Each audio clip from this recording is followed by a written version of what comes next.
मैत्रिणींनो, तुमचं मराठवाडा किचनमध्ये आज मी मराठवाडा किचनमध्ये बनवलेला आहे मेथीचा लच्छा पराठा।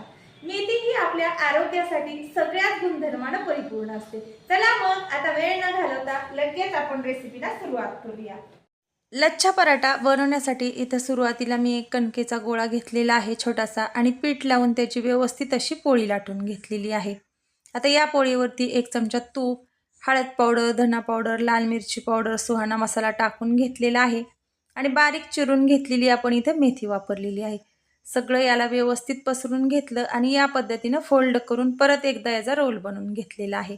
आता याला आपल्याला थोडंसं पीठ लावून हलक्याशा हाताने याची पोळी आपल्याला लाटून घ्यायची आहे। हा पराठा खाण्यासाठी अतिशय छान असा लागतो।